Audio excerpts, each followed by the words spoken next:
HD Smartcast. आप सुन रहे हैं HD Smartcast और ये है फीवर FM प्रोडक्शन। घटनाएं बार बार पलट कर वापस आते हैं और उनके साथ मनुष्यों के चरित्र भी रंग बदलते हैं। घटनाएं हर बार हमारे मन का आईना बन जाते हैं और मैं हर बार संसार की उन सभी घटनाओं का साक्षी बन जाता हूं, क्योंकि मैं वो आंख हूं जो सब कुछ देखती है, अपलक, क्योंकि मैं आकाश हूं।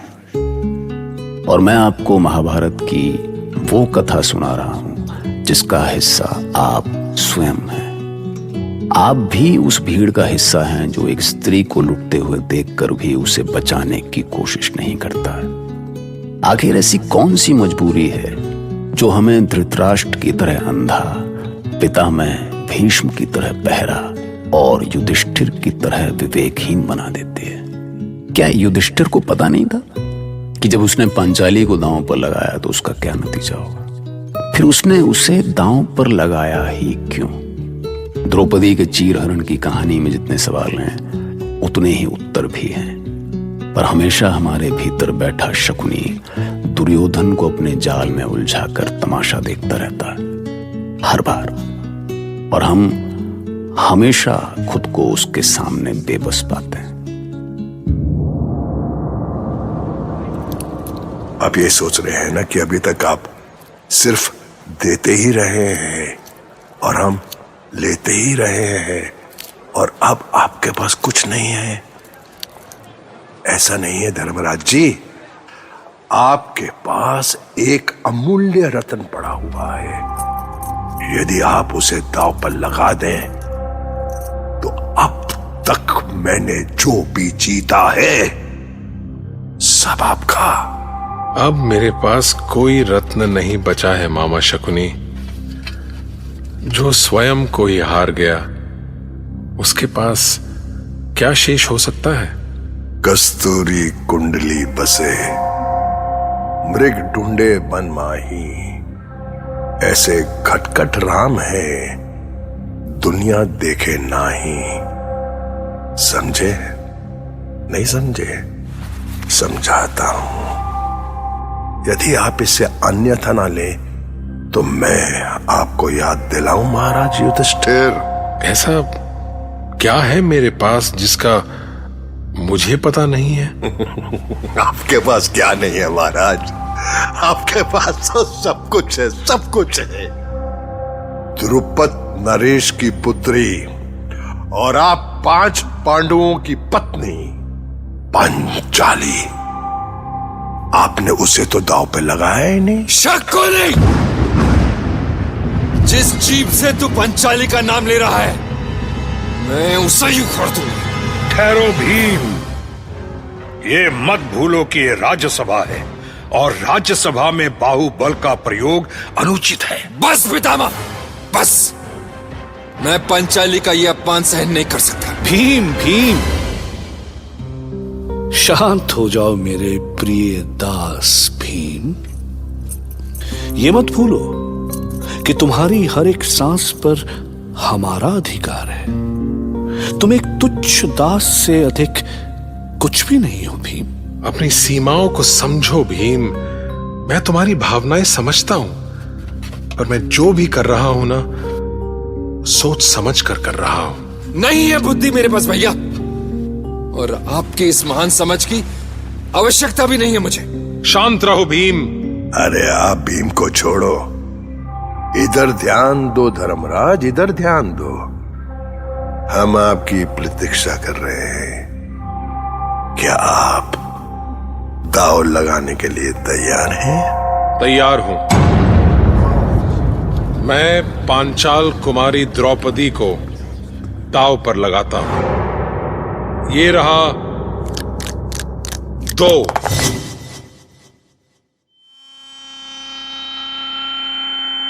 बड़ी नम्रता से कहता हूं धर्मराज कि हम जीत गए।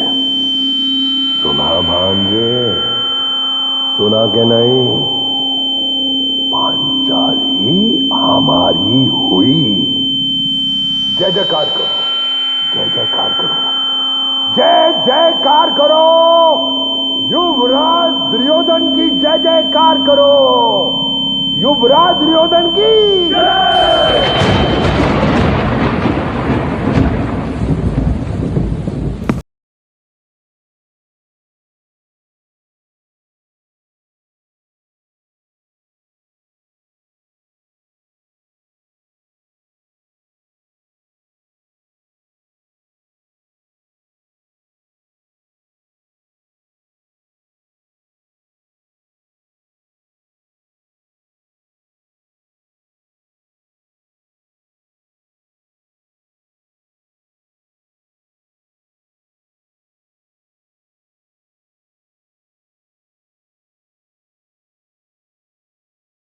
अपनी स्वयंवर सभा से निकाल दिया था। मेरे अंदर भड़कती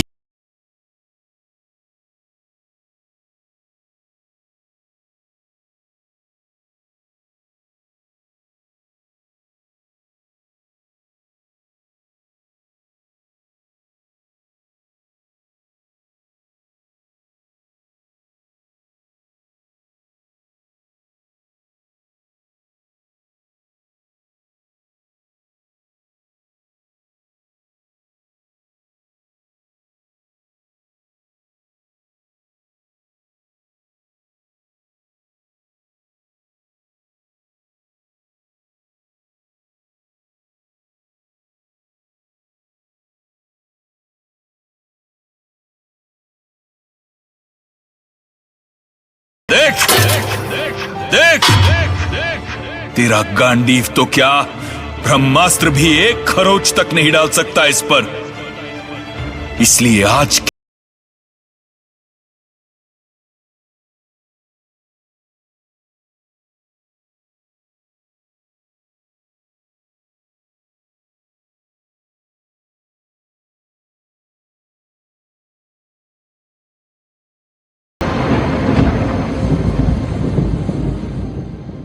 विदुर, इधर आओ विदुर। कहिए तात। कुरु वंश के लिए इससे बड़ा दुर्भाग्य और कोई नहीं हो सकता। विदुर, अब मेरे जीवन का कोई अर्थ नहीं रहा। सूर्य दृष्टिहीन हो गया, धरती न्याय विहीन हो गई और वायु वेगहीन। अब मैं किसके लिए इस कुरुवंश की रक्षा करूंगा? अब ये सब सोचने का क्या अर्थ है तात? आप अपने कक्ष में चले। मुझे तो पहले ही इसकी आशंका थी तात। दुख केवल यह है कि हमारी उपस्थिति में यह सब हुआ। हम सभी इसके दोषी हैं। क्षमा करें पितामह। जब भाई भाई में घृणा और प्रतिशोध अपनी सारी सीमाएं लांघ गया तो हम चाहकर भी क्या कर सकते थे? वो भाई हमारी ही संतानें हैं कृपाचार्य।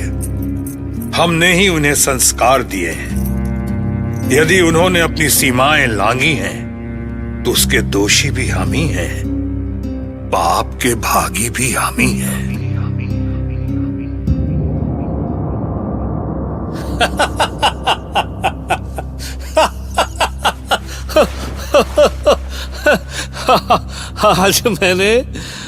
आज मैंने आपको हृदय से गुरु मान लिया मामा।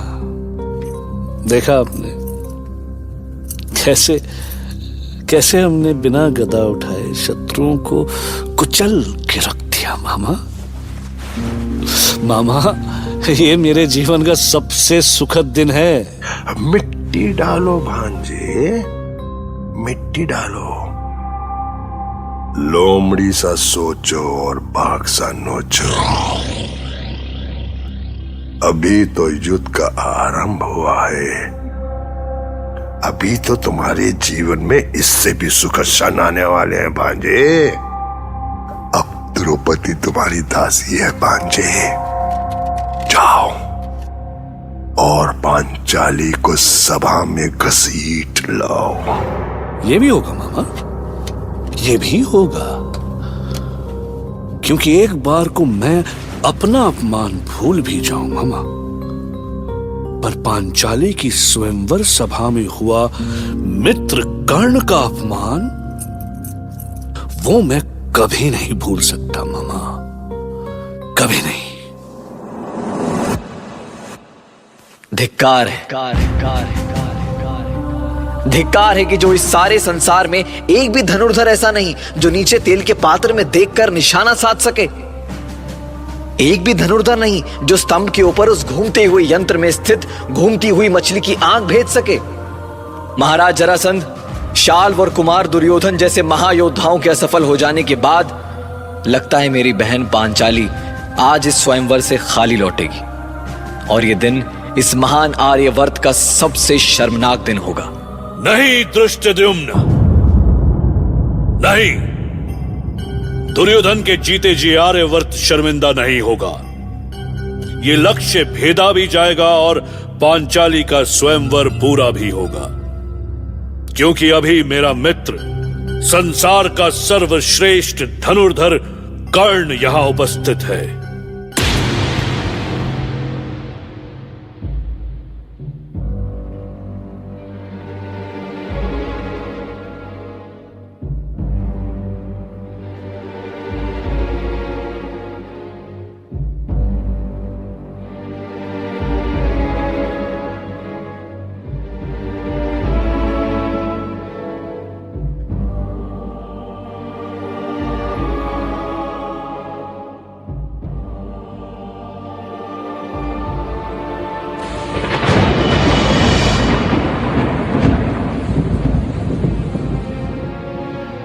बस दुर्योधन, बस, यही मेरे जीवन का सबसे अमूल्य पल है। उस स्वयंवर सभा में अपमान का जो घाव इस नीच पांचाली ने मुझे दिया था, मैंने उसे हर पल कुरेदा है, हर क्षण हरा रखने का प्रयास किया है, हर पल उस पीड़ा को ना भूलने की कोशिश की है, केवल इसी क्षण के लिए। जैसे उस दिन की सभा में इस सावली सर्पिणी ने मुझे अपमान का घूंट पिलाया था, मैं आज उसे उससे भी अधिक अपमानित होते देखना चाहता हूं, अपनी लाज की भीख मांगते हुए देखना चाहता हूं। अवश्य मित्र, अवश्य। उस स्वयंवर सभा में हुए अपने मित्र का वो अपमान मैं कैसे भूल सकता हूं। तात विदुर, पांचाली को दासी बनाना मेरी बहुत पुरानी साध थी। जाइए और उसे इस सभा में लेकर आइए। वो दासी नहीं है दुर्योधन, क्षत्रिय राजकुमारी है। आर्यवर्त के महाप्रतापी पांचाल राजवंश की क्षत्रिय कन्या है वो। हमारे महान कुरुवंश की कुलवधू है पांचाली। क्यों अपमानित करना चाहते हैं उसे? संसार आपकी हंसी उड़ाएगा दुर्योधन। आश्चर्य है तात, उस समय आपका ये महान ज्ञान कहां था जब इंद्रप्रस्थ के माया महल में उसने मेरी हंसी उड़ाई थी। मैं साधारण मनुष्य हूं तात विदुर, और साधारण मनुष्य की तरह मुझे भी चोट लगती है, मुझे भी पीड़ा होती है, मैं भी सम्मान से सम्मानित और अपमान से अपमानित होता हूं। इसलिए मैं अब उस अहंकारी पांचाली को दिखाना चाहता हूं कि ये अंधे का बेटा क्या कर सकता है। यदि आप में साहस नहीं है तो बैठे रहिए कायरों के समान।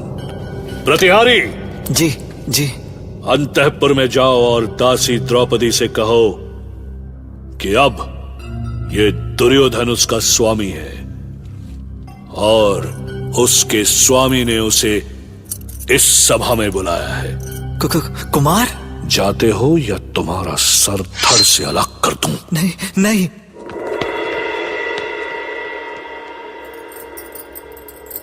महारानी, बहुत बड़ी अनहोनी हो गई है। मैं जानती हूं निहारिका, ज्येष्ठ पांडव ने आपसी सद्भाव के लिए सब कुछ दांव पर लगा दिया होगा। क्षमा करें देवी। क्या संदेश है प्रतिहारी? आपको सभा मंडप में याद किया गया है। मैं निमंत्रण देने आया हूं। मुझे बुलाया है? अब हाँ महारानी, मैं यही बताने आई थी। क्या? मुझे बुलाया है? मैं रजस्वला हूँ।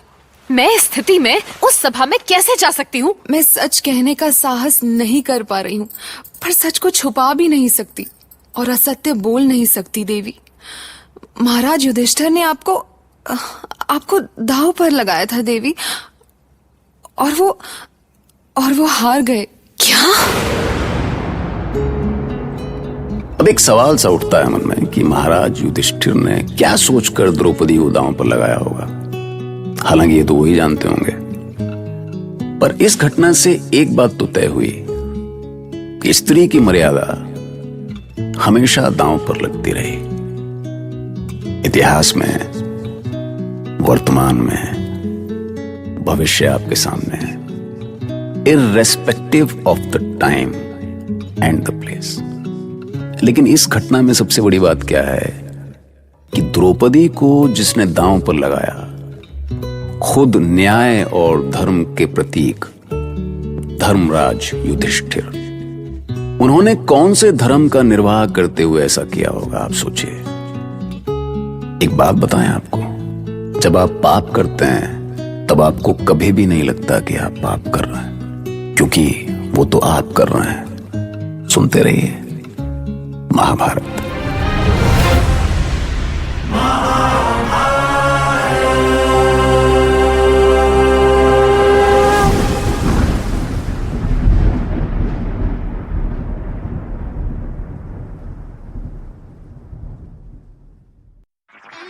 आप सुन रहे हैं HD स्मार्ट कास्ट और ये था fever FM production. HD smart cast.